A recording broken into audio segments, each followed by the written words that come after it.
예, 오늘은 이제 계시록 9장 다섯째 나팔 15번째 시간입니다. 다섯째 나팔, 황충에 의한 고난이 있죠. 60배들 5개월, 5개월 동안의 환란이 있습니다. 자, 그 가운데 먼저 번에는 아브라함 믿음의 100배에 대해 좀 살펴봤고, 실제적으로 고난받는 롯의 시련에 대해서 좀 살펴보겠습니다. 그런데 롯의 시련은 아브라함의 중부처럼 의인을 건지시는 하나님을 만나는 그런 때입니다. 의인을 도우시는 하나님, 의인만을 기억하시는 하나님, 의인으로 인해서 롯의 가정까지도 생각하신 하나님, 천사들로 하여금 그들의 손을 이끌고 나오도록 도우신 하나님. 근데 그 나오게 했음에도 불구하고 거기서도 지켜야 될 구원의 말씀이 있어요. 소돔성에서 나오는 걸로 끝나는 게 아니라 우리 때도 똑같습니다. 지붕 위에 있는 자 내려가지 말고, 밭에 있는 자 가지러 가지 말고, 쭉 마지막 때도 똑같은 말씀이 우리에게 들어 있습니다. 그래서 구원은 하나님의 말씀을 순종함으로 얻습니다. 마지막까지 순종하는 자가 구원 얻습니다. 제가 종말의 말씀을 전하면서 가장 어리석은 자들의 말을 들어보면 그들은 하나님이 그날의 만나를 내려주실 거라고 그렇게 말합니다. 그들은 하나님이 다 하신다고 말하는 거죠. 하나님이 우리의 구원의 전부다. 예수님이면 충분하다. 구원에 관한 모든 것을 하나님께 떠넘겨요. 하나님은 우리에게 맡기셨는데 그들은 하나님께 다 떠넘깁니다. 성경은 분명히 마지막 두 증인이 예언하는 날부터 7년의 비가 오지 않기 때문에 기근, 가뭄의 때를 준비하라고 그랬어요. 그것은 명령입니다. 한일화가 시작되고 7년 기근이 오면 분명히 한 데나리온의 밀한데 그런 시대가 온다고 말씀하셨고, 극심한 기근이 있을 것을 말씀했는데 그날에 하나님이 만나를 내려주신다는 그런 성경 구절은 한 군데도 없습니다. 그래서 만나를 해석을 잘 하셔야 돼요. 만나가 무엇인가? 만나라는 의미가 무엇인가? 만나는 사람이 떡으로만 사는 것이 아니라 살아계신 하나님의 말씀으로 사는 것을 가리키는 게 만나입니다. 그러므로 가나안 땅에 이르기까지, 자, 누구에게 만나를 내려줬어요? 누구에게? 모세의 법을 받은, 모세의 그 법안에 두루마리를 낭독하고 피를 뿌린 그 언약 백성들에게 만나를 내려주시는 거예요. 그래서 기록된 말씀에 순종한 자만이, 생명의 길을 선택해서 순종한 자만이 가나안 땅에 들어가는 겁니다. 그게 만나입니다. 너희의 조상들은 만나를 먹고도 죽었다고 그랬어요. 만나를 먹는다고 사는 게 아니에요. 그리고 만나는 예수님 자신이십니다. 마귀가 예수님께 말했습니다. 내가 하나님의 아들이었던 성전에서 뛰어내리라. 그가 너를 위하여 그의 사자들을 명하여 너를 받들어 돌에 부딪히지 않게 할 것이다. 예수님은 마귀의 이 미혹 앞에 또 기록되었으되 주 너의 하나님을 시험하지 말라 하셨느니라, 이렇게 대답했습니다. 주 너의 하나님을 시험하지 말라. 하나님을 시험하지 말라. 종말에 일어날 일들은 모두 여러분 성경에 기록이 다 되어 있어요. 기록되었으되. 그러므로 하나님이 기근의 때에 만나를 내려주실 것이라고 시험하지 말라. 그런 일은 없다. 하나님을 시험하는 자는 반드시 다 죽는다.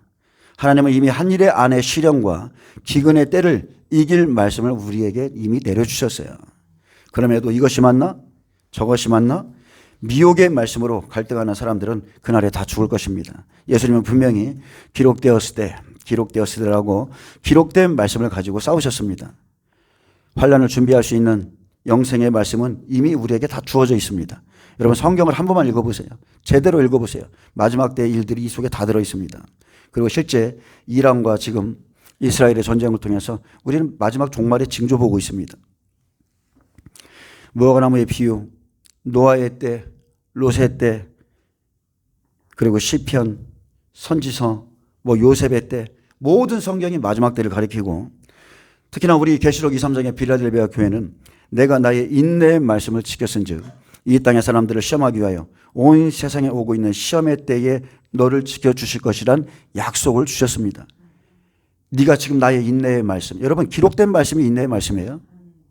내가 기도를 해서 꿈을 봐야, 꿈을 꿔야, 환상을 봐야 그것이 아니라 지금 인내의 말씀은 이미 우리에게 다 주어져 있어요. 예수님이 뭐라 하겠습니까? 내가 이미 너희에게 말하였노라. 계속 반복적으로 말씀하셨어요. 구약은 모형과 그림자입니다. 젖과 꿀이 흐르는 가나안 땅은 예수님 자신이죠. 가나안 땅은 예수님 자신이에요. 천국입니다. 그래서 예수님이 하늘에서 어디로 내려오셨어요? 약속하신 가나안 땅으로 오신 거예요. 예수님은 내가 하늘에서 내려온 살아있는 떡이니 사람이 이 떡을 먹으면 영생하리라 했습니다. 이것은 하늘에서 내려온 떡이니 조상들이 먹고도 죽은 그것과 같지 아니하여 이 떡을 먹는 자는 영원히 살리라. 살리는 것은 영이니 육은 무익하니라. 내가 너희에게 이른 말이 영이요 생명이라 했습니다. 여러분, 예수님의 말씀이 영생의 말씀입니다. 제자들은 이걸 발견했습니다. 영생의 말씀이 주께 있사오니 내가 어디로 가버릴까. 자, 이 영생의 말씀의 특징이 뭐예요? 지키면 살고 지키지 않으면 죽기 때문에 내가 너희에게 미리 말하였노라고 계속 재차 당부하신 거예요. 사람이 하나님의 뜻을 행하려 하면 이 교훈이 하나님께로부터 왔는지 내가 스스로 말함인지 알리라 했습니다. 근데 얼마나 많은 사람들이 스스로 말합니까? 자칭 선지자 노릇을 하는 거예요. 그래서 여러분은 마지막 때 종말의 말씀을 들어도 그 말씀이 하나님의 뜻인지 하나님으로부터 왔는지 여러분 분별할 줄 아셔야 돼요. 성경을 읽어보세요. 거짓 선지자들의 특징이 뭡니까? 첫째, 그들은 때를 모릅니다. 영성 아주 영성해요. 근데 그들은 그렇게 하나님과 가까이 주의 음성을 듣는다고 하는 자들이 하나님의 때는 하나도 몰라요. 제가 저번 시간에 말했지만 여러분, 모세는 생명과 사망의 법이에요. 모세 자체가 길과 진리요 생명이에요. 발람과 같은 자들이 예언한다고 나타나서 그 찌끄리는 말씀 그런 거 듣지 마세요. 영성이 뭡니까? 영성의 영자도 모르는 사람들이에요. 그들은 첫째, 때를 모릅니다. 그리고 지켜야 사는 법에 대해서 안 가르쳐요. 행해야 사는 법을 행하지 못하게 만드는 게 거짓 선지자입니다. 예수님은 인자가 올 때에 노아의 때와 같고 요셉의 때와 같다고 했습니다. 또 종말은 야곱 시대가 끝나고 요셉의 때이기에 7년 풍년의 때에 7년 기근이 올 것을 알고 그것을 양식을 비축하라고 다 말씀해 주셨어요. 하나님은 홍수 심판 전에 노아를 찾아와 말씀했습니다. 너는 먹을 양식을 내게로 가져다가 저축하라. 이것이 너와 그들의 먹을 것이 되리라. 노아가 그와 같이 하여 하나님이 자기에게 명하신 대로 다 준행하였더라. 자, 여러분 잘 보세요. 성경에는 때가 있습니다. 아브람, 이삭, 야곱, 요셉. 구약은 이렇게 마칩니다. 구약시대, 이삭, 복음시대, 야곱, 성령시대, 요셉, 종말시대. 내 시대를요 나타내고 그 사이사이에 선지자들이 있습니다. 미리 올 일을 알려주는 거예요. 애굽에서 출애굽에서 가나안 땅에 들어가던 시대, 죄가 관영해서 이제 심판을 위해서 주신 말씀, 여러분 똑같습니까? 출애굽해서 가나안 땅으로 가는 것과 죄악이 관영해서 심판할 때 이렇게 해서 너희 생명을 보존하라는 그 말씀이 똑같아요? 여러분 틀린 거예요. 홍수로 인류를 심판할 땐 유일하게 방주를 짓게 했습니다. 소돔성을 심판할 땐 그곳에서 속히 피할 것을 말씀하셨고 7년 기근 전에 요셉을 앞서 보내서 양식을 준비하게 하셨어요. 양식을 곳곳에 쌓게 했습니다. 그리고 말씀대로 행하지 않는 모든 일들이 심판을 피하지 못했기에 그래서 하나님께서 반드시 때를 따라 양식을 나눠주라 하신 거예요. 시대를 좀 제발 알아라. 시대를 알아라. 예수님이 오시면 구약의 말씀은 끝나요. 율법과 그죠? 선지자의 때까지, 요한의 때까지라고 그랬어요. 여러분, 말씀에는 때가 있는 거예요. 사람들은 경계의 말씀을 받으라. 방주를 짓고 양식을 준비하는 노아를 보면서 마치 비겁한 사람처럼 생각했습니다. 야, 저만 살려고 저래? 근데 이 방주를 짓는 것은요, 하나님의 특별한 은혜와 믿음이 없이는 절대로 할 수 없는 일이죠. 내 인생 전부를 걸어야 되니까. 내 재산의 전부를 걸고 나의 모든 것을 걸어야 돼요. 그 일은 그 시대 유일한 구원의 방주입니다. 유일한 구원의 방법이었어요. 마찬가지로 7년 기근과 우상 숭배와 표를 받지 않으면 매매할 수 없는 시대를 준비하는 사람들이 지금 하나님의 말씀을 깨닫고 뱀처럼 지혜롭게 처신하는 일들이 마치 육신의 사람들에겐 비겁한 일을 하는 것처럼 보이지만 이것은 하나님께서 우리 구원을 위해서 미리 말씀하신 것을 순종하는 일이고 결코 믿음이 없이는 행할 수 없는 일이라는 거예요. 여러분, 이 일은 결코 믿음이 없이는 행할 수 없어요. 사람들의 조소, 내 모든 재산. 참 어리석죠? 여러분, 영성이 뭡니까? 영성. 저도 영성신학을 나왔지만 예언하는 게 영성인가요? 환상을 보는 게 영성인가? 꿈을 꾸고 방언을 말하고 천사의 말을 하는 게 영성이에요? 웃기는 소리죠. 영성은 그런 게 아니에요. 영성은 단순하게 말하면 하나님께서 우리 구원을 위해서 주신 모든 말씀을 준행하고 순종하는 거예요. 아무리 많이 보고 들어도요, 순종하지 않는 사람은 어차피 천국 못 들어가. 안 보이고 안 들려도 기록된 말씀을 지켜 행하는 사람은 천국 들어갑니다. 영성의 기본은 보고 듣는 게 아니라 기록된 모든 말씀을 지켜 행하는 거예요. 순종하는 겁니다. 계시록이 뭡니까? 예수 그리스도의 계시, 이것을 읽고 듣는 자는 복이 있지만 마지막에는 기록된 것을 지키는 자만이 천국에 들어가는 거예요. 그 사람만이 복이 있습니다. 말씀을 지켜 행하고 하나님의 뜻에 순종하는 것, 노아처럼 분부하신 대로 말씀하신 대로 다 준행하는 것, 이게 영성이에요. 영성. 사람들은 이 큰 영성을 못 보는 거예요. 여러분, 천천만만의 순양보다, 제사를 드리는 것보다 뭐가 낫다겠어요? 순종이 낫다고 한 거예요. 순종. 그게 영성이에요. 아니, 사울이 나가서 블레셋을 쳐부수고 아말렉을 쳐부수고 지 마음에 드는 거 살짝 남겨놓고 그런 일 하는 게 영성이 아니라니까. 하나님이 죽이라면 다 죽이고, 그게 영성인 거예요. 창세기 19장의 소돔은 마지막 때 종말의 모습입니다. 즉 이삭을 주기 전에, 이삭이 오기 전에, 예수님이 오기 전에 먼저 죄에 대해서 진노하시는 그 하나님의 공의가 창세기 19장에 들어있어요. 하나님은 자기의 선지자들에게, 아브라함에게 심판을 먼저 알려주시고 의로운 자들을 결코 악인들과 함께 멸하지 아니하시고 다 건져내신다는 그 기도를 받으셨고요. 이것이 공의로운 하나님의 속성입니다. 아브라함의 이름은 열국의 아비죠. 그는 아버지의 마음을 가졌습니다. 아버지의 마음. 여러분도 아버지의 마음을 가지셔야 돼요. 하나님은 소돔을 심판하시기 전에 의인을 향한 아브라함의 중보를 받으셨습니다. 왜? 그가 의인이니까. 여러분, 의인의 기도는 역사하는 힘이 커요. 아멘. 의인의 기도를 받으신다니까, 하나님이요. 천사들에 이끌려서 소돔에서 나오는 롯의 모습은 마지막 날 의인들을 불 가운데서 건져내시는 모습이죠. 저는 지금 계시록 9장 오나팔에 대해서 말씀하고 있는데, 그날에 의인들이, 60배들이 오나팔 5개월 동안 황충들에 의해서, 무저갱에서 올라온 귀신들에 의해서 고난받고 나면 두 증인이 60배를 끌어냅니다. 100배들이 이 사람들을 끌어내요. 소돔성이 불로 심판을 받았던 마지막 때도 의로운 자들을 먼저 구원하신 후에 악인들을 불로 완전히 멸망시킵니다. 항상 하나님은 의인들을 먼저 구원하세요. 다 분별시킵니다. 창세기 19장 1절 봅니다. 저녁 때에, 날이 저물 때죠. 그 두 천사가 소돔에 이르니 마침 롯이 소돔 성문에 앉아 있다가 그들을 보고 일어나 영접하고 땅에 엎드려 절하며. 이렇게 창세기 18장에서 의인을 위한 하나님과 아브라함의 협정, 그죠? 하나님과 아브라함의 그 협상이 이루어지고 나면 두 천사가 움직이죠. 두 사람, 두 증인이 움직이는데, 이 사람들은 의인을 위한 심판의 복음을 가지고 소돔성에 들어가듯이 마지막 때 한일의 때도 마찬가지죠. 한일의 언약이 맺어지고 나면 이 성에 두 증인이 들어가는 겁니다. 두 천사가 들어가는 거예요.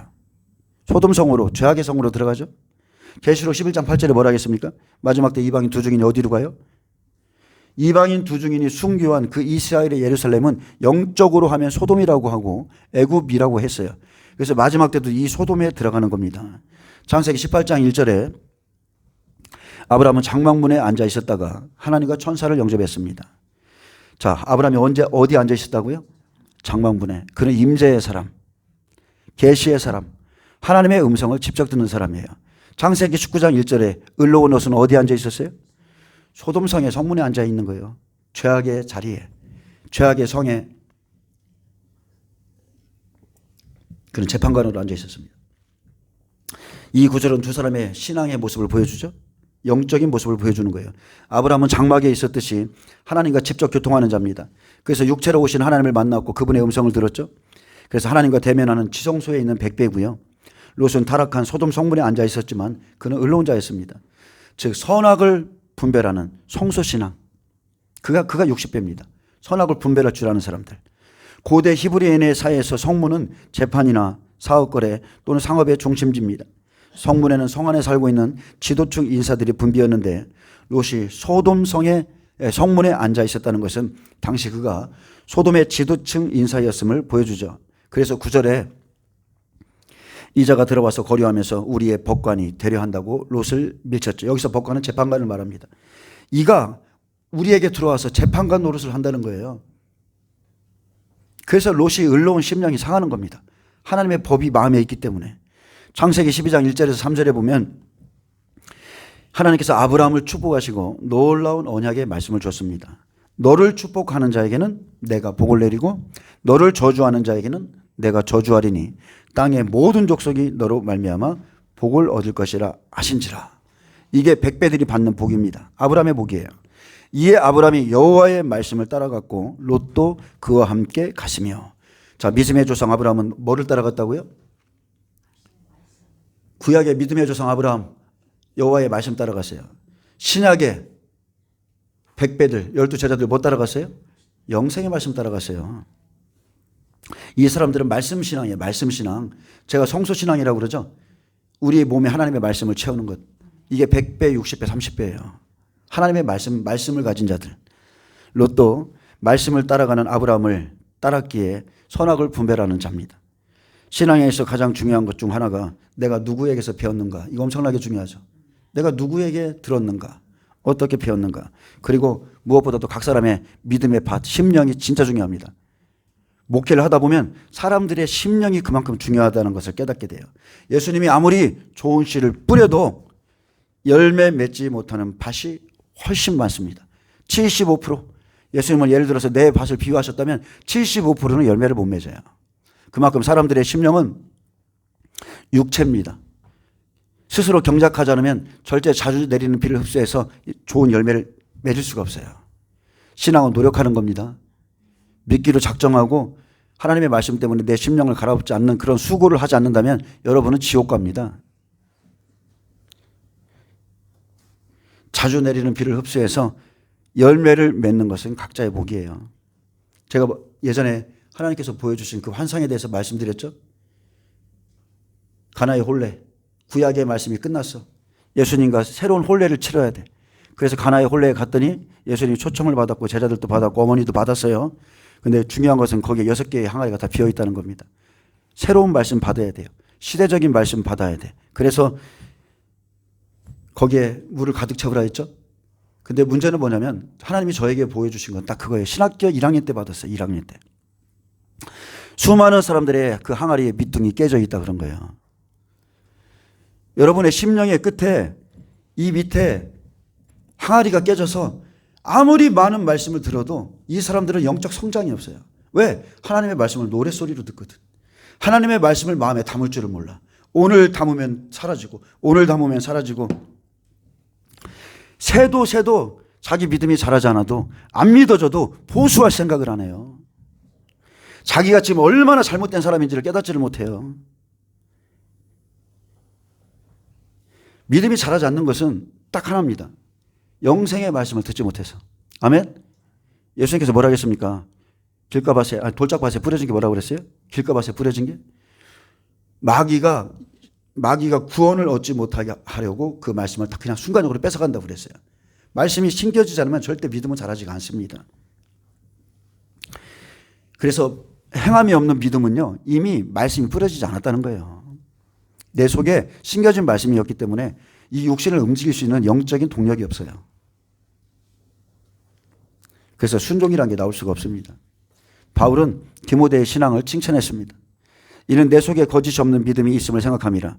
이 믿음은 먼저 내 외조모 로이스와 내 어머니 유니게 속에 있더니 내 속에도 있는 줄을 확신하노라. 바울이 영적인 사람이죠. 이 믿음을 봤습니다. 네 속에는 거짓이 없는 믿음이 있어. 예수님도 봤죠? 네 안에는 간사한 것이 없다. 여러분 이거 영적으로 다 보입니다. 이처럼 롯은 아브라함의 믿음을 따랐어요. 그는 아브라함이 따랐던 여호와의 말씀, 신앙을 가졌기에 그 소돔성에 그 저녁 때에도 그 소돔성의 성문에 껴서 앉아 있었다는 거예요. 아브라함은 중보했고 롯은 그 밤에 깨어 있었다는 거죠. 롯은 여러분 이것을 영적으로 볼 줄 아셔야 돼요. 아브라함과 롯이 갈라진 것은 하나님의 뜻 안에 있는 거예요. 아멘? 그가 그냥 눈이 좋아서 소돔성이 보기 좋네 해서 들어간 게 아니라 복음 때문에 흘러 들어간 거예요. 죄악된 성에 복음이 들어가야 되거든.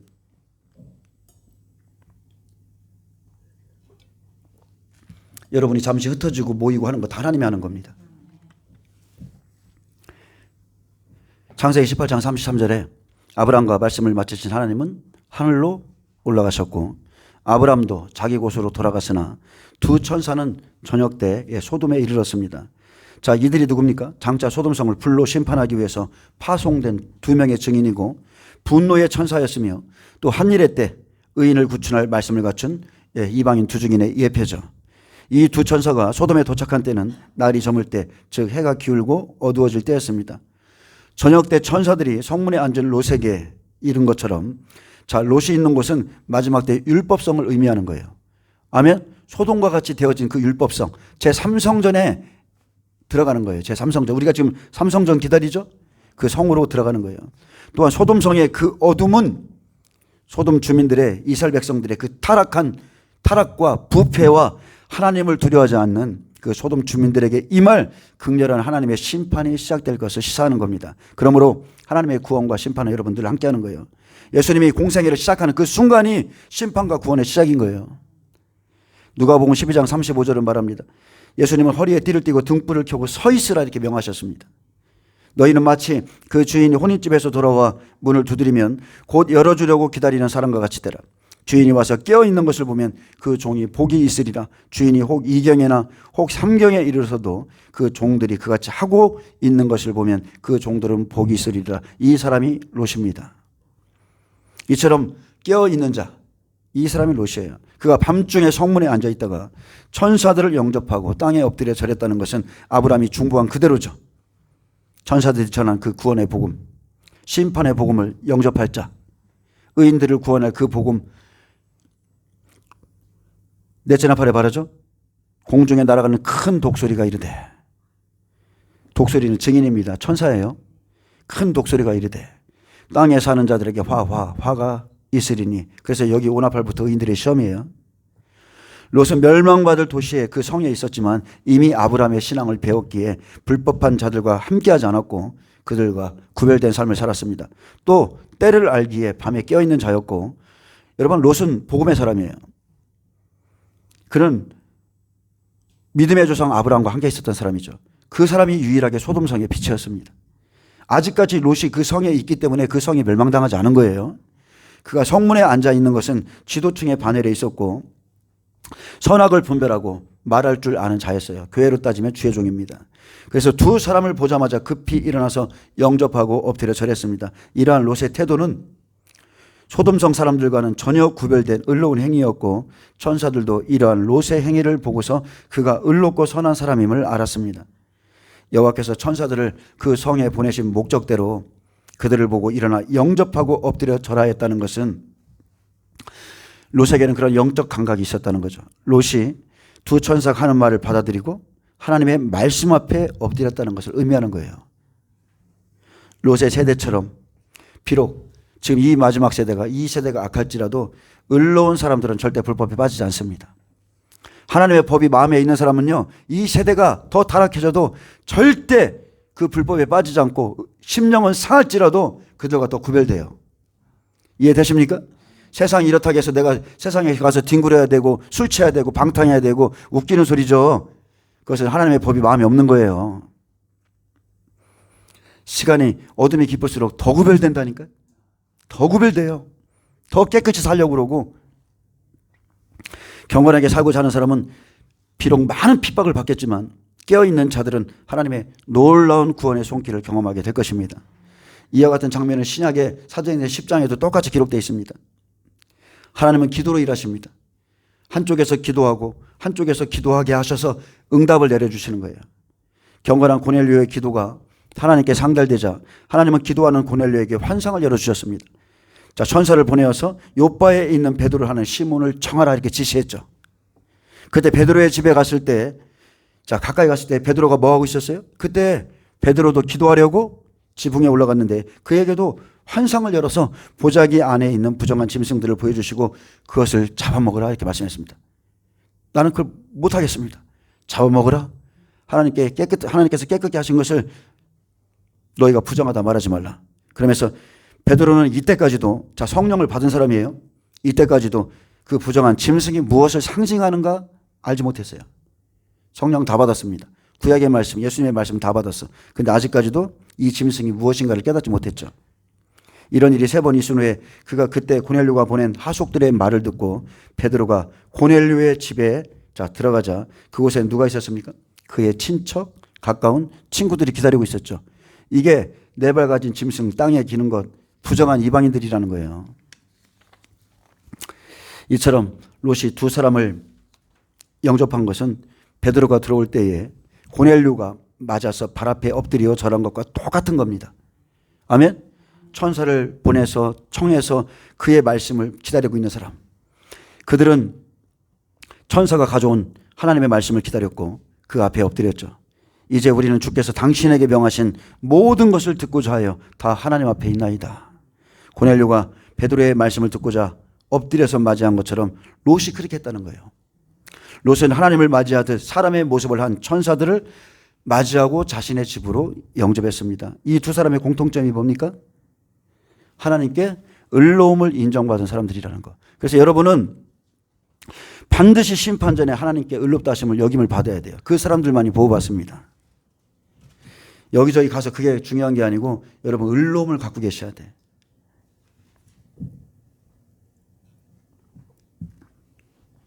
베드로후서 2장 6절에 롯은 성경은 롯을 의로운 자라고 기록해 놨습니다. 롯은 의로운 자다.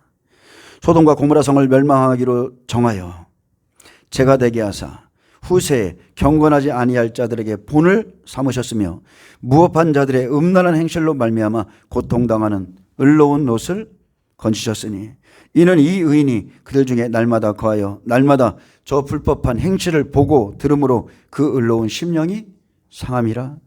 주께서는 경건한 자들은 시험에서 건지시고 불의한 자들은 형벌 아래 두어 심판날까지 지키리니.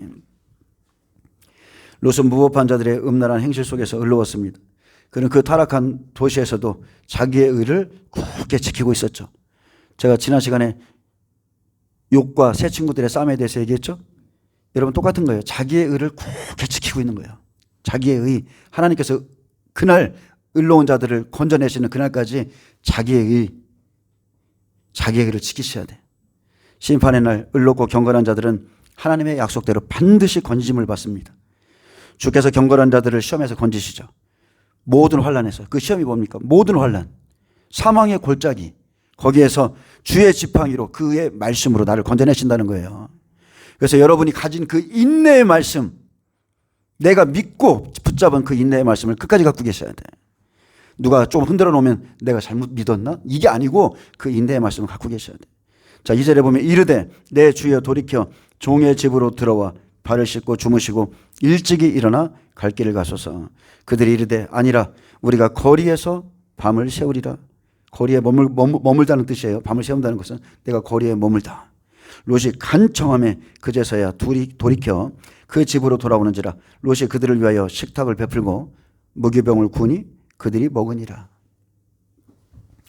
하나님이 보내신 사람들을 여러분 분별할 수 있습니까? 하나님이 보내신 천사들을 분별할 수 있어요? 여러분에게 이런 영적 눈이 띄어지길 축복합니다.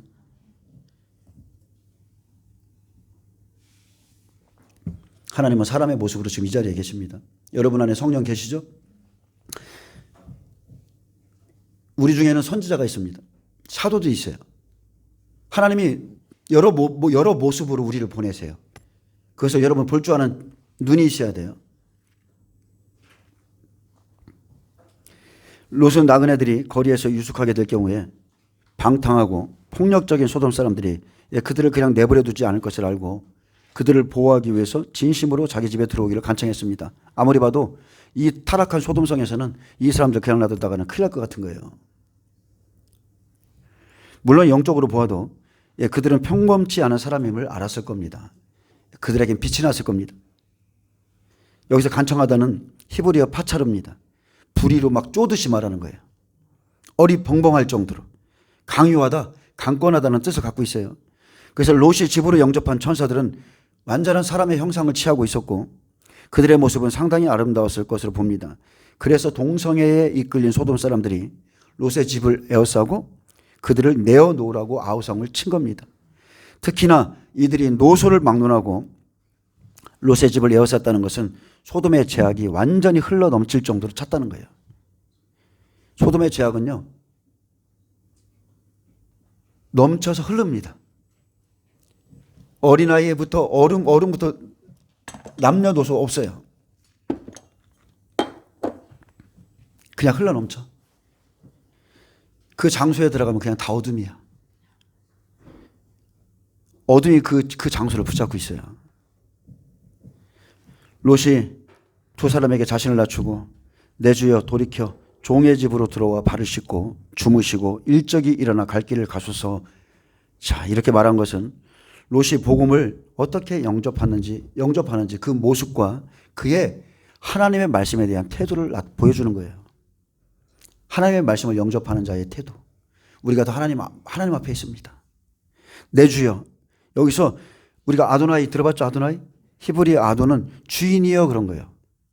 하나님의 말씀을 받듯이 그 사람들을 영접한 거예요. 주인이여 돌이켜 종의 집으로 하인의 하인, 나와 같은 하인의 집으로 들어와서 발을 씻으라는 거예요. 롯의 태도를 보세요. 그가 얼마나 이 말씀을, 이 날을 기다리고 있었는지 그의 준비된 모습을 볼 수 있어요. 우리가 압니다. 하나님이 말씀하면 이 사람이 말한 게 하나님의 말씀인지 저 사람이 말한 게 하나님의 말씀인지 깨어있는 자는 금방 알아요. 그러면 마지막 날 예수님 말씀 그대로입니다. 복음 받기에 합당한 자예요. 복음을 받기에 합당한 자의 집을 찾아내면 거기서 머물라. 그 천사가 거기 머무는 거예요. 이렇듯 그 성에 사람의 모습으로 온 천사를 보여주는데 마지막 때 의인들을 찾고자 두 증인과 천사가 함께 일하는 모습을 지금 예표로 보여주는 겁니다. 두 증인의 사역시간 1260일이죠. 3년 6개월. 예수님의 공생의 3년 6개월 똑같습니다. 아예 사역은 정해져 있어요. 시간은 정해져 있어요. 그래서 천사들이 거리에서 밤을 새면서라도 택하신 의인들을 찾고자 하였고 롯이 간절히 간청함으로 천사들이 을로운 롯의 장막에 들어갑니다. 자, 여기까지는 좋았어요. 이렇듯 복음을 영접한 결과 이제부터 아주 고통스러운 시련이 닥치죠. 산하팔에 그러잖아요. 이제 화가 있을 것이라고 외쳐주잖아요. 의인들에게 화가 있습니다. 아주 이 복음을 접하면 여러분 종말의 복음을 접하면 고난이 있는 거예요. 요셉도 7년을 양식을 쌌습니다. 노아도 120년 방주를 졌어요. 여러분 진리의 지식을 받으면 미리 앞서서 받으면 고통스러운 삶이 있어요. 복음을 영접한 결과 아주 고통스러운 이제 시련이 닥치죠. 이제 노소를 막론하고 덤비네. 노소를 막론하고 원근 각자에서 다 모여서 이제 롯을 공격하기 시작하는데 그전에는 이렇게까지 안 했거든요. 이것이 여러분 오나팔 5개월의 환란이에요. 빛과 어둠이 공존하지만 자연재난을 지나고 나면 이제 어둠과 빛은 완전한 영적 싸움에 들어갑니다. 이처럼 진리를 받은 자에게 여러분 고난의 큰 싸움이 준비되어 있습니다. 하나님은 롯의 집의 문이 부서지기 직전까지 롯의 행위를 다 다뤄봤어요. 네가 복음을 영접한 결과 어디까지 싸울 것이냐. 내가 보낸 증인의 말을 듣고 네가 그것을 어디까지 믿고 싸울 것이냐. 이런 시련이 닥쳤을 때 빛과 어둠이 부딪히기 시작했을 때 나는 복음을 위해서 어떻게 싸울 것인가. 나는 주님을 위해서 어디까지 희생할 것인가. 나는 주의 말씀 때문에 어떻게 희생할 것인가. 그래서 영원한 생명을 위해서 여러분 반드시 대가 지불있습니다. 그리고 여러분이 지금이 모든 것을 걸어야 될 때예요. 환난 전에 여러분은 의를 인정받습니다. 환난 전에 하나님께 의롭다 여기심을 받으셔야 돼요. 지금 예수님께서 공생애를 시작하셨을 때 자기의 타작마당을 정하셨죠. 타작마당을 3년 6개월 정해놓으셨는데 그 전에 세례 요한을 보낸 거예요. 제가 지금 마지막 때 외치고 있잖아요. 세례 요한을 미리 보내놓으셨어요. 그리고 예수님이 공생애를 시작하면 딱 3년 6개월이라는 시간만 있습니다. 하나님은 정하신 추수의 날수가 하나님께서 정하신 그 추수의 날수가 아예 정해져 있었기에 우리도 한때 두때 반때를 성도를 내어준 기간으로 정해놨죠. 그래서 주님의 사역은 잠시의 쉼도 없었어요. 사마리아 여인을 찾아가는데도 고뇌에서 행로에 앉아있을 때도 쉬지도 않았어요. 시간이 정해져 있으니까. 마태복음 8장 18절은 말합니다. 예수께서 무리가 자기를 에워싸는 것을 보시고 건너편으로 가기를 명하시니라. 한 서기관이 나와 예수께 아뢰되 선생님이여 어디로 가시든지 저는 따르리이다. 예수께서 이르시되 여우도 굴이 있고 공중의 새도 거쳐가시되 인자는 머리 둘 곳이 없느니라 하시더라. 머리 둘 곳 없이 예수님이 다니셨어요. 제자 중에 또 한 사람이 이르되 주여 내가 먼저 가서 내 아버지를 장사하게 허락하옵소서. 예수께서 이르시되 죽은 자들이 그들의 죽은 자들을 장사하게 하고 너는 나를 따르라 하시니라. 하나님은 제자들에게 복음의 우선순위를 똑바로 하라고 그랬어요. 예수님은 머리 둘 곳 없이 영혼들을 막 찾아다니시는데 우리가 소명을 깨닫거나 주님이 따라오라는 말씀을 들었을 때 여러분 반드시 내 삶의 우선순위를 똑바로 해야 예수님의 제자가 되는 겁니다. 주님께서 나를 따라오라 명하시면 나의 세상에서의 인생 끝나는 거예요. 그것으로 끝입니다. 그것으로 끝이에요. 여러분 영생이 지식입니까? 영생을 얻는 것을 지식으로 돼요? 너희가 성경에서 영생을 얻는 줄 생각하고 성경을 연구하지만 그 성경, 그 영생은 나에 대한 것이야. 예수님의 말씀 여러분 따라가셔야 돼요. 어디까지? 내 삶의 모든 것을 포기하고 희생하고 순종하며 예수님을 끝까지 따라야만 자기를 부인하고 십자가를 져야만 영생을 받는 거예요. 믿음의 끝이 영생입니다. 다른 게 없어요. 믿음의 끝은 영생입니다. 마태복음 10장 11절에 마지막 때의 모습이죠. 어떤 성이나 마을에 들어가든지 그 중에 합당한 자를 찾아내어 너희가 떠나기까지 거기 머물라.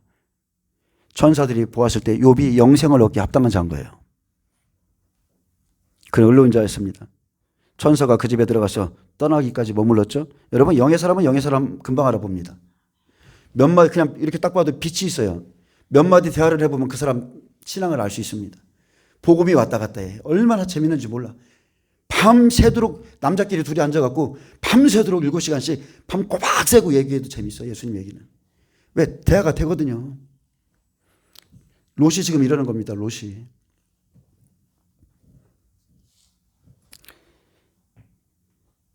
천사가 그 집에 들어가서 떠나기까지 머물렀어요. 롯이 그들을 위하여 식탁을 베풀고 무교병에 떡을 먹죠. 여기 식탁의 무교병은요. 무교병이 뭡니까? 누룩 없는 떡이잖아요. 누룩이 없는 진실한 영적인 대화를 밤새도록 하는 거야. 야, 내가 아브라함이 중보했어. 하나님이 심판한다고 이 성이 얼마나 부르짖음이 큰지 알아보고 그래. 의로운 자가 누군지 찾으래. 막 이런 얘기 했을 거 아니에요. 이제 곧 심판한다고. 누룩 없는 떡. 심판에 대한 영적인 메시지. 그들은 곧 시작될 예수님의 심판에 대해서 아주 진지하게 말씀을 나누고 있는데 롯이 무교병을 구워서 그들과 함께 이런 대화를 할 때도 롯의 안에는 그 식탁이 없었다는 거예요. 그 식탁이 없습니다. 그녀는 이런 거 원치 않습니다. 이처럼 세상을 뒤돌아보았던 롯의 안에는 롯의 장막, 롯의 집 안에서조차 영적으로 하나가 되지 않은 상태였고 천사들이 전하여 준 복음을 직접 전해 듣지 못했습니다. 그녀는 어떻게 보면 심판의 복음을 전해 듣고 싶지 않았을 거고 심판의 복음에 관심도 없었을 수도 있어요. 그렇다고 그녀가 그렇다고 해서 하나님의 계획이 멈춰집니까? 하나님의 계획은 하나도 안 멈춰져요. 믿든지 안 믿든지 그건 자기의 선택이야.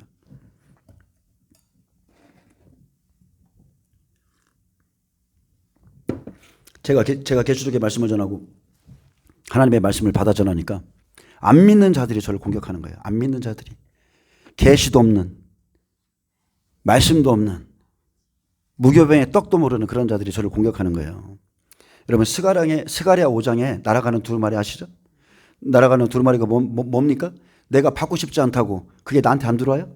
내가 받고 싶지 않다고 내가 그 날아가는 두루마리를 나는 모릅니다 라고 해서 그 두루마리가 멈춰지는 게 아니에요. 내가 다시 눈을 들어본 적 날아가는 두루마리가 있더라. 그가 내게 묻되 내가 무엇을 보느냐 하기로 내가 대답하되 날아가는 두루마리를 보나이다. 그 길이가 20규빗이요 너비가 10규빗이니이다. 그가 내게 이르되 이는 온 땅 위에 내리는 저주라. 도둑질하는 자는 이쪽 글대로 끊어지고 맹세하는 자는 그 저쪽 글대로 끊어지리라 하니 만군의 여호와께서 이르시되 내가 이것을 보냈나니 도둑의 집에도 들어가며 내 이름을 가리켜 망령되기 맹세하는 집에도 들어가며 그의 집에 머무르며 그 집을 나무와 돌과 아울러 사르리라 하셨느니라. 아멘. 천사들이 움직일 때 도둑질하는 자의 심령에도 들어가고 아멘. 거짓 맹세하고 거짓을 말했던 자들의 심령에도 들어가고 다 들어가요. 하나님의 말씀이. 하나님의 심판하실 때 첫 번째 의인과 악인을 말씀으로 구별합니다. 여러분, 의인의 추수가 먼저기 때문에 의인들이 먼저 고난받으니까 저들 죄졌나 봐, 신앙생활 잘못했나 봐, 이런 말 할 수 있죠. 의인들이 고난이 많다니까요. 의인들은 하나님의 말씀을 미리 들어. 방주도 지어야 되고 우상 숭배 하지 말아야 되고. 그리고 롯에게는요, 남자를 깨닫지 못한, 즉 알지 못한, 야다한다고 그러죠. 야다, 경험하지 못한 순결한 두 딸이 있었어요. 롯은 그들조차 이 두 증인을 지키기 위해서, 증인들을 지키기 위해서 고난의 풀무에 내어주는 겁니다. 내 딸들 내어주는 거예요. 여기에 여러 가지 의미가 있습니다. 여러 가지 의미가. 하나님의 은혜를 입은 롯이 또 두 딸과 결혼할 사이들에게 여호와께서 곧 이 성을 멸하실 것이니 이 성에서 떠나라고 긴급히 말해 주었지만 그들은 그냥 그 말씀을 농담으로 여기죠. 지금 우리도 마찬가지입니다. 우리 교회에서도 제가 아무리 말씀 전해도 농담으로 여깁니다. 그들은 쉽게 말하면 이게 무슨 뜻이냐면요, 그들은 하나님이 주신 롯의 영적인 권위를 확 무시해버린 거예요. 사실 롯의 아내도 소돔성에 걸맞는 여자였지만 여호와께서 롯에게 자비를 더하심으로 그랬어요. 롯 때문에 자비를 더하셔서 천사들이 재촉하며 그의 아내의 손과 딸의 손을 붙들고 밖으로 인도하 낸 후에 또 말씀했어요. 도망하여 생명을 보존하라.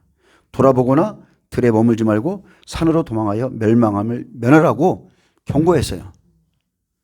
근데 롯의 아내는 소돔성에서는 나왔지만 뒤를 돌아보았으므로 소금기둥이 되었죠. 소금기둥. 하나님의 약속은 어디까지예요? 산으로 가라. 거기까지예요. 거기까지 가야 구원을 얻는 거예요.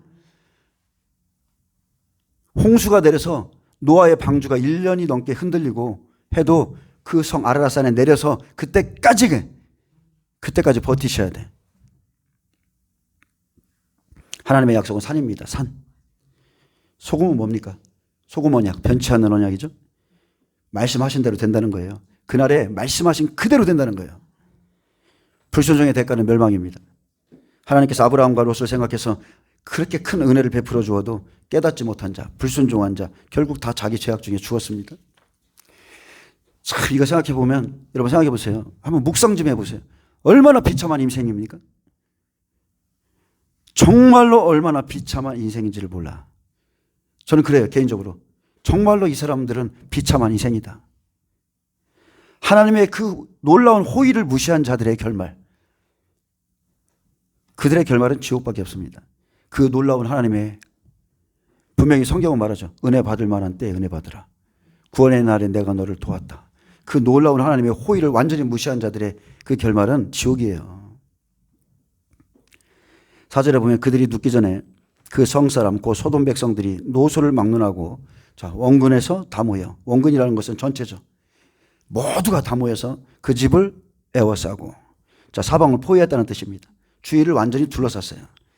하나님은 소돔을 심판하기 전에 소돔의 실상과 소돔 사람들의 멸망의 이유를 모두 드러냈습니다. 소돔은 히브리어 세돔입니다.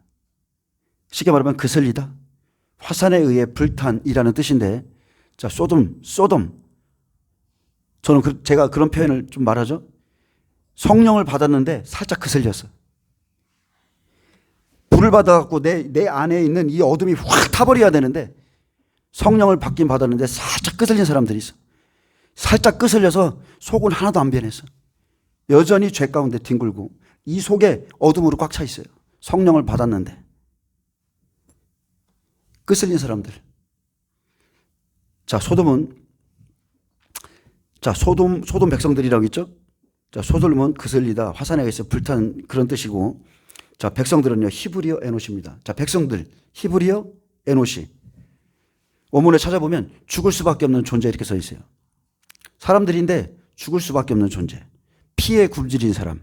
어떤 녀석들이라고 하고 지독하게 악한, 고칠 수 없는 병든 절망적인 사람들.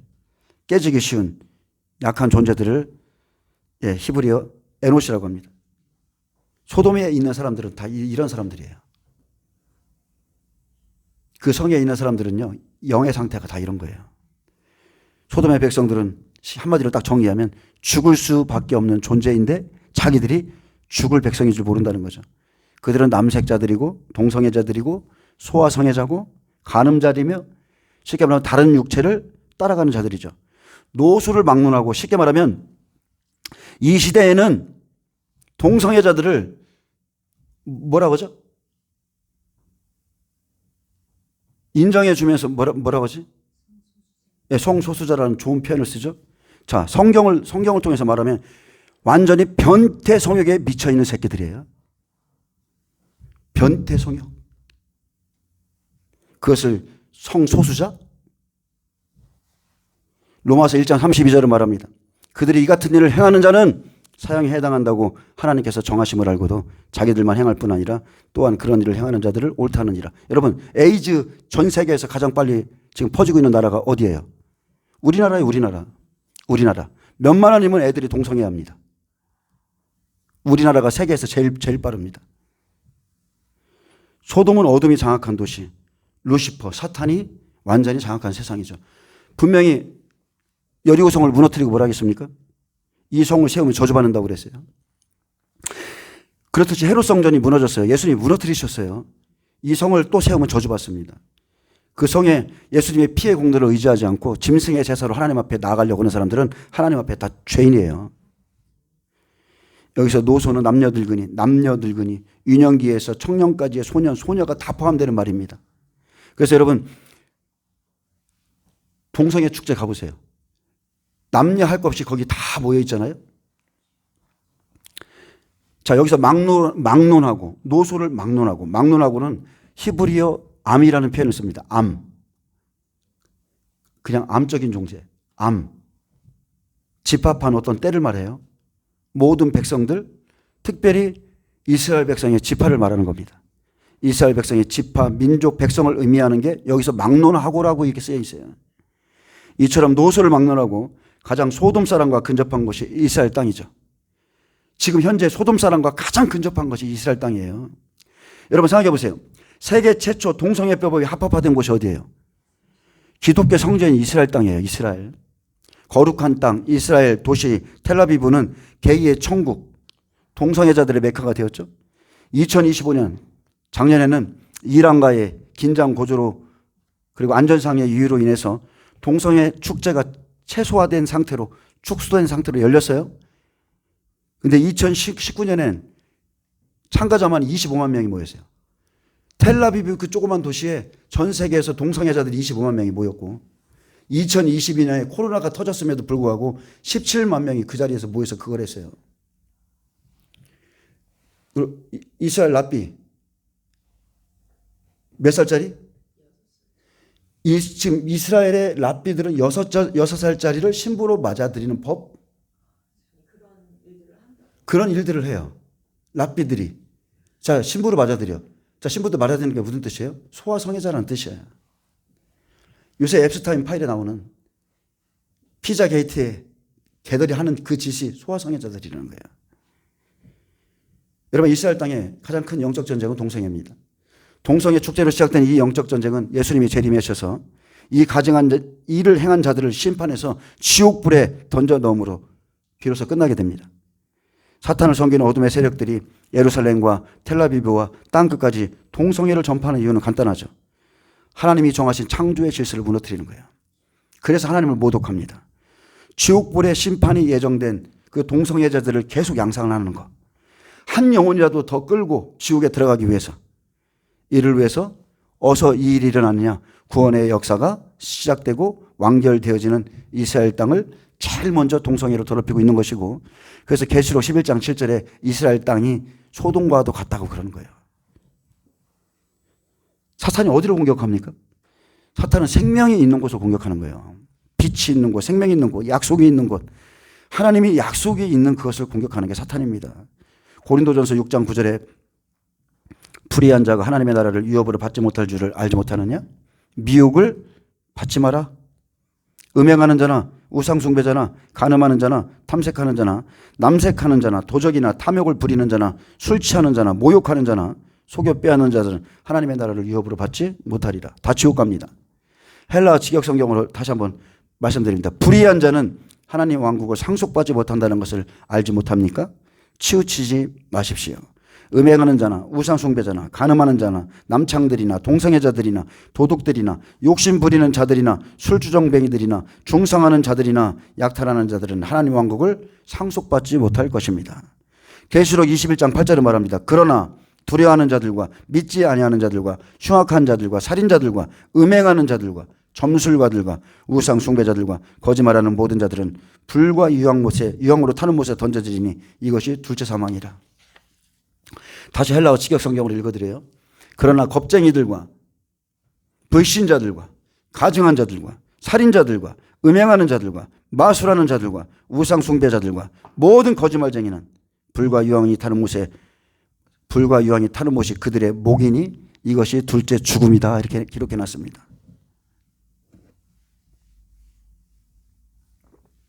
지옥으로 가는 길은 넓습니다. 지옥에 들어가는 죄는 여기뿐만이 아니고 성경에 가득합니다. 우리는 지금 제가 소돔성을 빗대어서 음행을 얘기하고 있지만 동성애를 말하고 있지만 여러분 이 말씀 속에서 여러분이 유의해야 될 게 있어요. 이 말씀 속에서 마술하는 자, 점술가들이 계속 들어가죠. 마술하는 자, 점술가 이게 계속 반복적으로 들어가요. 이 단어는 헬라어 파르마큐스입니다. 1회분에 마시는 약. 1회분에 마시는 약에서 유래된 말로 약제사, 약을 조제하는 사람들, 해독을 주는 사람들. 어떤 뭐가 병이 생겼어. 뭐가 코로나가 터졌어. 예를 들어서. 해독을 주는 사람들. 아멘? 즉 약물 치료를 의미하는 단어가 파르마큐스. 이 말씀이 또 어디 나와요? 계시록 9장 21절. 자, 순교자가 나오죠? 6전 앞팔에. 두 증인의 죽음이 여기에 있습니다. 불과 유황으로 죽죠? 불과 유황이 아니라 어쨌든 간에 두 증인의 죽음이 있는데 근데 중요한 건 이거죠. 이 재앙에 죽지 않고 살아남은 사람들 중에 회개하지 못하는 자들이 있는데 여기에 누가 있어요? 우상 숭배자, 살인한 자, 복술과 음행과 도둑질하는 자가 또 들어있어요. 여기서 복술. 그러므로 여러분 마지막 때 성전된 자기의 몸 안에 들이는 이 약물을 조심하라는 거예요. 나의 몸은 성전된 몸이라니까. 근데 이 주사를 특별히 경계하고 여러분 조심하셔야 돼요. 계시록 갈라디아에서도 나오고요. 계시록 18장 23절도 내 복술로 말미암아 만국이 미혹되었도다. 여기서는 정확하게 파마키 하죠. 약물 주사로 인해서 만국은 다 미혹되었다 이렇게 써 있습니다. 그래서 원문 성경을 좀 보셔야 돼요. 그래서 마지막 때 이마나 손에 표를 받으면 지옥에 간다는 말입니다. 소돔 안에 있는 백성들은 이성 없는 짐승과 같습니다. 깨닫지 못하는 사람들. 이들은 음란한 행실로 인해서 이미 영적으로 죽은 자들이에요. 이들 안에 하나님을 알만한 것이 사실 다 들어있습니다. 롯이 소돔 성문에 앉아있다는 것은 이 사람들 노아의 때처럼 의의 복음을 다 들었다는 뜻이에요. 생명이 없기 때문에 그냥 먹고 마시고 부귀영화 사치를 쫓아가며 그냥 자기들의 땅의 정욕대로 살다가 세상과 간음한 자들. 동성애에 이끌린 소돔 사람들은 원근 각처에서 다 몰려와서 아예 부끄러움을 모른 채 롯의 집을 사방으로 에워싸고 그들을 내어놓으라고 아우성을 치죠. 우리가 상관하겠다. 야다하겠다. 그들과 잠을 자서 경험해서 알겠다. 이 소리예요. 노소를 막론하고 롯의 집을 포위했다는 것은 여호와께서 들으신 그대로예요. 소돔의 죄악은 넘쳐 흐릅니다. 천사를 보내셨을 때 소돔과 고모라에 대한 부르짖음이 크고 그 죄악이 심히 무거움이 사실이었습니다. 창세기 18장 21절에 내가 이제 내려가서 그 모든 행한 것이 과연 내게 들린 부르짖음과 같은지 그렇지 않은지 내가 보고 알려 하노라. 알아봤더니 그대로야. 여기서 행한 것은요 히브리 아사입니다. 그들이 행한 것. 자, 히브리 아사인데 그들이 상처를 입힌 것. 그들이 범한 것. 그들이 불쾌하게 한 것. 그들이 싸운 것. 실행한 것들. 이것을 의미하는데 여호와께서 소돔 백성들이 행한 것이 들으신 부르짖음과 같은지 보고 알고자 해서 두 천사를 보내었더니 원근각자에서 동성애자, 남색자들이 그들마저 겁탈하려고 욥의 집을 공격하기 시작한다는 거죠. 여러분 욥의 장막, 욥의 집은 60배. 아멘? 오나팔의 고난이 시작되는 거예요. 그가 무저갱을 여니 황충이 연기 가운데로부터 땅 위에 나오매 그들이 땅에 있는 정갈의 권세와 같은 권세를 받았더라.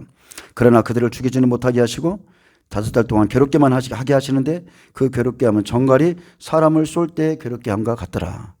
한쪽에서는 악한 천사들이 움직이고 한쪽에서는 또 의인들을 보호하는 천사들이 움직이고. 아멘. 자, 이 사람들은 사탄의 자식들이죠. 마귀의 자식들. 여기서부터 실제적인 고난입니다. 여러분, 산나팔까지는 자연재난, 오나팔부터 실제적인 고난, 영적, 육체적, 도덕적, 정신적, 실제적으로 욥이 싸웠던 이 싸움을 우리가 또 싸워야 돼요. 롯의 가정에서조차 이기는 자와 떨어져 화를 당하는 자로 나뉘죠. 이처럼 이삭이 오기 전에, 예수님이 오기 전에 죄악의 성을 심판하실 때 의로운 자들이 치러야 될 치열한 영적 전쟁이 바로 롯의 고난인 겁니다. 롯의 고난. 의를 위한 고난에서 이긴 자는 소알성을 거쳐서 산에 올라가 거주하죠. 쉽게 말하면 소돔성을 심판하기 위해 산에 간다는 것은 죄를 심판한 후에 의로운 자들이 소알이라는, 쉽게 말하면 마지막 때로 말하면 하나님이 예비하신 예비초로 들어갔다가 지정하신 산에 가서 거기서 후손을 이어간다는 것. 아멘. 그 모습을 롯과 두 딸의 모습으로 예표로 보여주는 거예요. 천년왕국에 들어가는 모습을 지금 죄를 심판하고 나서 이 의로운 롯과 의로운 두 딸을 번성하는 걸 보여주는 거예요. 모압은 저주받아서 여호와의 총에 못 들어오죠. 근데 사사기 끝에 룻기에 나오죠. 모압 여인 룻. 하나님 받아들이는 거예요. 사실 롯의 고난은 아브라함을 떠나서, 쉽게 말하면 아브라함과 갈라져서 소돔 근처에 정착한 시점부터 마지막으로는 소돔이 멸망하여 탈출하기까지 전부가 다 고난의 시간이었어요. 롯의 삶은 다 고난입니다. 그가 의롭기 때문에 고난받았어요. 여러분 사도행전 볼까요? 사도행전에 보면 바울과 바나바가 2차 전도 여행을 앞두고 마가라 하는 요한의 동행 여부로 인해서 싸웠습니다. 아주 싸웠습니다. 같이 가야 돼. 아니야. 얘랑은 안 돼. 싸웠어요. 심하게 다투고 갈라지듯이 아브라함과 롯의 갈라짐은 똑같은 하나님의 역사입니다. 아멘. 양떼의 소유가 많아지니까 종들이 다투는 거예요. 야, 복음이 확장돼야 되는데 여기서 이러고 있네. 예루살렘에 다 모여 있네. 흩어버려야지. 이 갈등으로 인해서 복음 사역이 더 확장되는 겁니다. 롯의 복음 사역지 어디예요? 소돔성. 그래서 그는 영적, 육체적, 도덕적으로 심각한 갈등과 위험을 겪었어요. 영적인 것은 다른 게 아닙니다. 심적인 고난. 매일 심령이 상하는 거야. 그 사람들 보면서. 아무리 말해도 듣지 않는 그 사람들 보면서 매일 이 심령이 상해서 견딜 수가 없어요. 그런데 이 심령을 누가 감찰해요? 하나님이 감찰하는 거예요. 추수하는 자의 우는 소리가 만군의 귀에 들렸다고 그랬죠. 제가 우는 소리가 하나님 다 듣고 계십니다. 육체적, 환경적인 시험, 환경적인 위험에서 그 육체적 고난받고, 또 가정 안에서, 또 사회적 갈등 안에서 도덕적으로 갈등과 위험을 겪습니다. 자, 고난의 시작은 종들의 다툼으로 인해서 아브라함과 헤어질 때 눈에 보기 좋은 요단 지역, 즉 소돔을 선택해 들어간 순간부터죠. 우리가 육신적으로 보면 그렇잖아요. 종끼리 싸워서 아브라함과 헤어지는 거예요. 네가 우하면 우하고 내가 자하면 우하겠다 이렇게 나 해요. 근데 욥은 롯은 스스로 타락한 환경 속으로 들어갔다는 거예요. 이해되시나요? 바울이 돌을 맞아 죽을 뻔했는데 건짐을 받고 또 그 성으로 들어가는 거랑 똑같은 거예요. 이것은 세속적이고 세상적인 선택으로 그냥 육신적으로 보니까 그렇게 보지만 여러분 이거 영적으로 보면 복음을 위한 선택이고 복음을 위한 전쟁이라니까요. 그렇게 복음이 소돔성까지 흘러들어가야 돼. 아까 제가 원문에 보니까 거기가 율법성이라고 그랬죠. 마지막 거기까지 들어가야 돼요. 유브라데까지 이스라엘로 다시 들어가야 돼. 복음이. 그래서 소돔성까지 롯이 들어가는 겁니다. 롯은 그 성에서 의로운 자였음을 인정받았고 아브라함의 중보는 그를 위해서 했어요. 그를 위해서. 그와 같은 의인들이 그 안에 있을 거라고. 그러면서 그들을 위한 그 기도가 존재하는 겁니다. 의인들을 위해서 존재하는 거예요. 여러분 마지막 때는 악인들에 대한 기도가 안 나온다니까. 의인들을 위한 기도만 나와요. 주님은 그 사람을 불쌍히 여겨주세요. 악인들은 심판해 주세요. 저도 요새 기도하고 있잖아요. 악인 심판해 주세요. 그 의인을 불쌍히 여겨주세요. 의인들만을 위해서 기도하는 거예요. 롯이 소돔에 살던 중에 신하랑과 연합군들이 쳐들어왔을 때 포로로 잡혀가는 일이 생기죠. 모든 재산을 잃고 아주 큰 낭패를 겪습니다. 그때 어떻게 해요? 아브라함이 또 달려가는 거예요. 의인을 향해서 318명의 군사를 거느리고 쫓아가서 다시 그를 데려오죠. 근데 롯이 어떡합니까? 그러면은 알아서 아브라함 곁에 있어야지. 아니에요. 겨우 목숨을 건졌는데 또 들어가는 거야. 소돔에 사명이 있거든. 롯은 마지막까지. 그러니까 소돔에 들어가서 성문에 앉아서 심판에 이를 때까지 재판관 역할을 하고 있는 겁니다. 계속 의를 봐라. 그래서 소돔에서의 고난은 극심한 영적인 피로입니다. 엄청난 갈등이에요. 저도 이걸 겪습니다. 매일 겪습니다. 매일. 영적으로 피곤해. 영적으로 내 심령이 상해. 영적인 고난은 먼저 일상 가운데서 의로운 심령이 상하는 거예요. 매일 의로운 심령이 상합니다. 가족 간의 영적인 갈등 또한 심령이 무너져 버릴 정도로 아프죠. 아주 심령이 무너져 내릴 정도로 극심한 고통이 롯이 겪는 고통이었어요.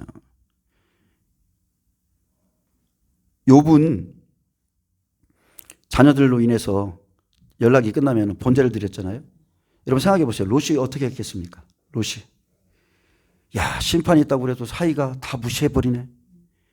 마누라까지도 무시하네. 롯은 무업한 자들의 음란한 행실을 날마다 보고 들어야 했습니다. 의로운 롯의 심령은 좋지 않은 영적인 환경 속에서 날마다 큰 고통을 받았습니다. 그는 소돔 안에서도 의인으로는 인정받았어요. 네가 우리의 재판관이다. 그런 노릇을 하고 있다. 하나님도 거기에 의인이 있다고 그랬어요. 근데 내가 의인인데 내가 하나님의 법을 아는데 가장 힘든 게 뭐냐면 그들의 악행을 멈추게 할 힘이 없다는 거예요. 나에게. 그래서 미치는 거예요. 그의 사이들조차 하나님의 경고를 농담으로 여길 정도로 타락했고 그는 임박한 하나님의 심판을 경고했지만 사이들은 그냥 롯의 말을 아주 그냥 너무나 쉽게 무시해버려요. 롯의 말은 가족에게조차 영적인 영향력을 줄 수 없었어요. 아무런 영향력을 미치지 못했습니다. 하나님의 심판을 농담으로 여기는 가족들, 사이들. 이 가족 간의 영적 갈등은 마지막 때 예수님이 경고하신 그대로예요. 롯은 하나님이 보내신 사람들을 영접하고 소돔성의 멸망 직전에 소돔을 떠나야겠다 이제 결정했는데 복음 사역자들을 이 사람들이 성폭행하려 하고 롯의 집을 둘러싸고 폭동을 일으키는 이 악인들과 대판 싸워야 됐어요. 복음 때문에. 그럼 복음 때문에 싸우는 겁니다. 복음 때문에. 웬만하면 그냥 도망치거나 뭐 피하면 그만이겠지. 근데 이거는 그런 싸움이 아니에요. 복음 때문에 싸워야 돼. 그래서 그는 그 가운데 두 사람을 보호하기 위해서 아주 두 딸을 내놓겠다는 아주 극단적인 제안을 할 만큼 심리적인 압박을 받았고 치열한 싸움을 치러야 됐습니다. 여러분 이것은 영적인 싸움이죠. 그리고 실제적인 육적 싸움이에요. 오나팔부들은 실제 육적 싸움이에요. 육신적인 싸움입니다. 롯이 강간하려는 두 사람의 증인을 내주지 않기 위해 싸우는 것. 악을 행하는 자들과 끝까지 싸운 것은 주님을 향한 믿음의 시인과 고백을 지금 보여주는 거예요. 또한 하나님의 사자들을 위해서 내어준 두 딸은 지금 내가 무엇을 위해서 싸우고 있는지를 지금 보여주는 거예요. 여러분 롯의 두 딸은 여러 가지 의미가 있습니다. 롯의 가정에 있었다는 것은 그들이 믿음이 똑같다는 거예요. 이해되십니까? 아브라함의 가정에 있는 자들은 다 100배야. 노아의 가정에 있는 자들 8명은 다 100배야. 아멘? 롯의 가정은 다 60배예요. 롯의 아내도 딸도. 그래서 내어주는 거예요. 롯만 고난받고 거기서 나오는 게 아니라 롯의 딸들까지도 똑같은 고난을 겪어야 돼. 거기서 그 고난을 이기고 나오셔야 돼. 그래서 아버지나 어머니를 나보다 더 사랑하는 자는 내게 합당하지 아니하고 아들이나 딸을 나보다 더 사랑하는 자도 내게 합당하지 아니하다. 이 말씀을 이루어야 돼요. 분명히 예수님이 그랬죠?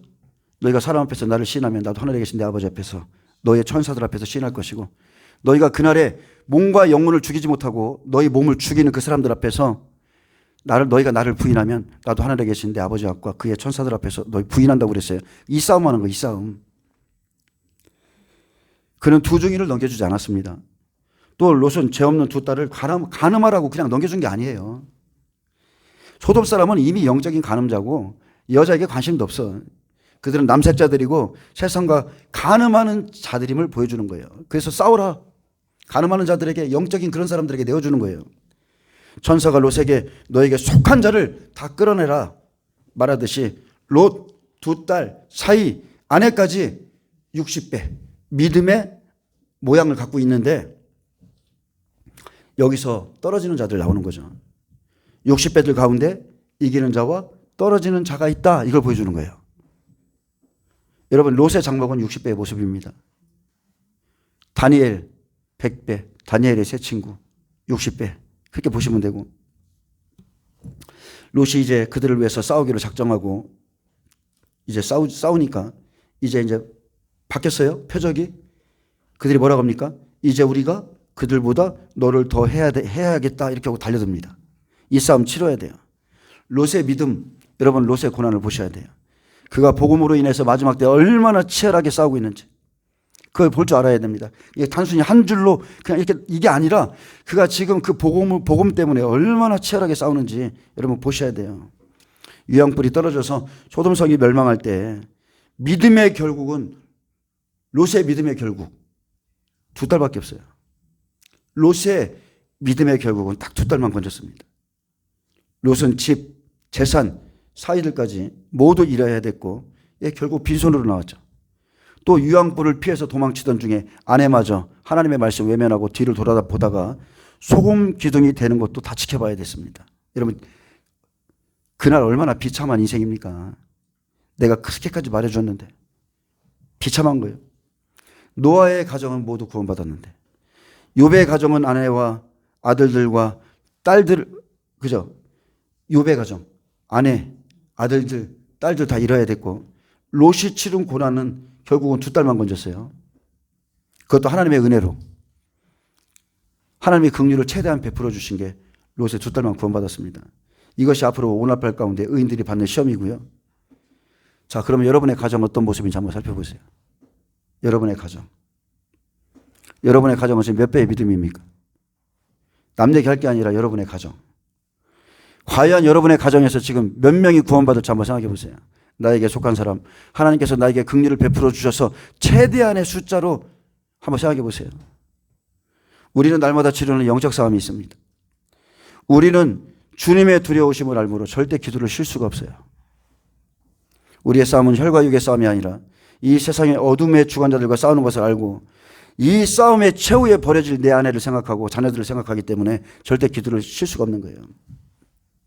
여러분이 이 싸움의 최후에 대해서 한번 생각해 보신다면 과연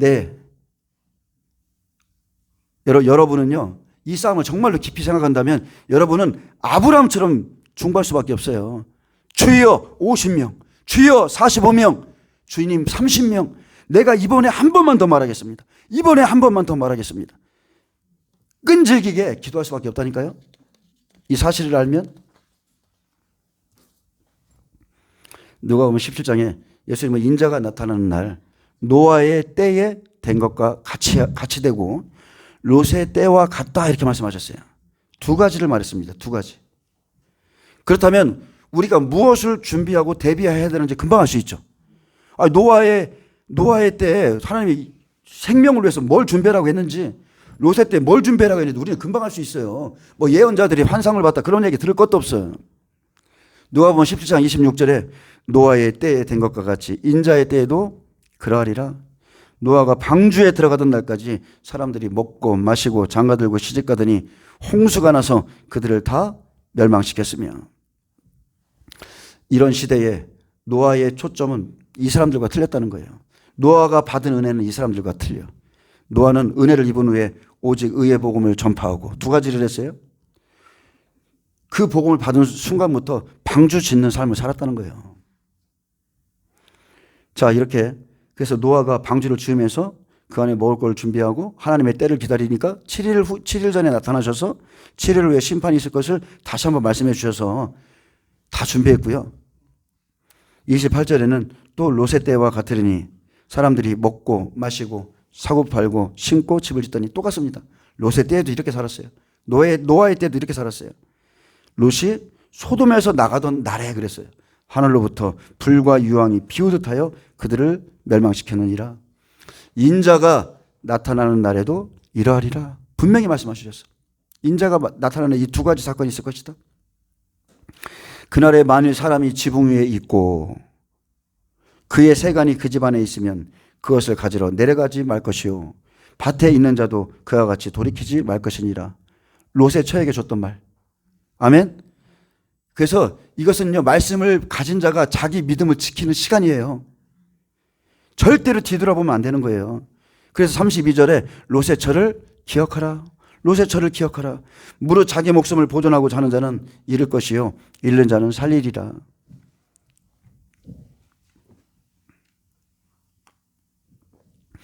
하나님이 보내신 이 두 천사와 함께 식탁에서 무교병을 구워 먹으면서 하나님이 이렇게 말씀하셨어. 이렇게 말씀하셨어. 이때부터 을로온 롯이 그의 시련이 시작되는 겁니다. 이 시간부터 확실히 갈라지죠. 하늘에 속한 자들, 땅에 속한 자들. 땅에 속한 자들에게 화가 있으리니 하늘에 속한 자와 땅에 속한 자가 완전히 갈라져요. 이것은 완전히 영적인 싸움입니다. 영적인 간음자, 하나님을 배반한 자들과의 싸움이에요. 롯이 자기 믿음으로 증인들을 보호합니다.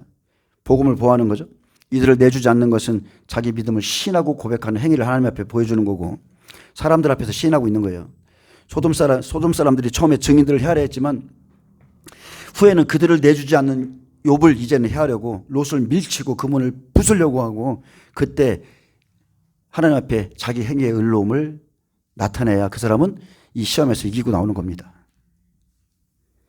이 기간이 얼마나 오래 지속되는지 모르지만 우리가 아는 것은 오나팔에서는 5개월이라는 거예요.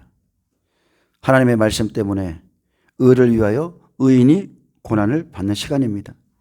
하나님의 증인들을 보호하고자 딸을 내어줄 정도로 죽고 싶을 만큼의 고통이 따르고 그날에는 형제, 자매, 부모, 자식 아무것도 필요 없습니다. 그날 소돔성에 불 떨어질 때 소돔의 남자들은 여자를 싫어해요. 게이들입니다. 내가 지금 이렇게 또 그날에는 부모, 처자 상관없다 그러니까 또 요것만 이게 또 이거 예? 잘라가지고 웃기는 새끼들이 있어요. MBC요? JTBC요? 참 웃긴다니까. 소돔 백성들이 롯을 막론하고 원근에서 다 모여서 롯의 집을 그냥요 완전히 에워싸듯이 여러분 빛과 어둠의 전쟁이 엄청납니다. 엄청난 어둠과의 전쟁이 있어요. 오나팔에 그랬죠? 오나팔 무저갱의 문을 열고 그 안에서 무저갱 속에 들어있던 모든 황충들을 풀어놓는 날 어둠과의 전쟁. 이것을 소돔 사람으로 보여주는 거예요. 소돔 사람으로. 마지막 때 교회 똑같습니다. 끼리끼리 모여주는 겁니다. 끼리끼리. 예. 땅에 기는 것은 땅에 기는 거. 종류대로. 가축은 가축대로. 지금 이렇게 마지막 때 교회도 끼리끼리 모여서 예, 이렇게 지금 가는 거고요. 분명한 것은 마지막 때 진리의 사랑을 받지 않으면 하나님이 미혹의 역사를 모든 사람에게 보낸다는 거예요. 계시록 2, 3장의 교회가 자기의 영적인 모습을 보고서 깨닫지 못하고 그 상태로 살아가면 그 사람들은 다 하나님께 버림받습니다. 그리고 여러분 꼭 아세요. 종말의 복음을 받고요. 믿음을 지키고자 하는 자는 반드시 다 고난받습니다. 반드시. 그래서 여러분은 스스로 선택하셔야 돼. 내가 주님의 복음을 받고 어디까지 싸울 것인가? 내가 어떻게 이 시기를 잘 넘길 것인가? 그래서 이것은 누가 해주는 게 아닙니다. 누가 해주는 게 아니에요. 이것은 내가 영생을 향해서 어떻게 달려가느냐, 내가 하나님을 어떻게 믿고 있느냐, 내가 천국의 가치를 내 삶 가운데 어디다 두고 있는지에 대한 그런 싸움입니다. 저는 예수님을 만난 첫날부터 여기만 바라보고 살았어요. 교회 간 첫날에 맨 앞자리에 앉아서 성령 받고 3시간 하나님 앞에 회개하고 나서 그날부터 지금까지 그것만 바라보고 사는 거예요. 여러분 스스로 선택하셔서 누가 해주는 게 아닙니다. 스스로 선택하셔서 가는 길이에요. 예, 기도하겠습니다. 주님 감사합니다. 주님께서 우리를 긍휼히 여겨주셔서 또 사랑하셔서 마지막 때 복음을 듣게 하셨는데 이 복음을 끝까지 듣고 지키며 나가서 승리할 수 있도록 예, 모든 분들이 승리할 수 있도록 축복하여 주시옵소서. 감사하며 예수님의 이름으로 기도합니다. 아멘. 예, 하나님께 영광 박수 드립니다.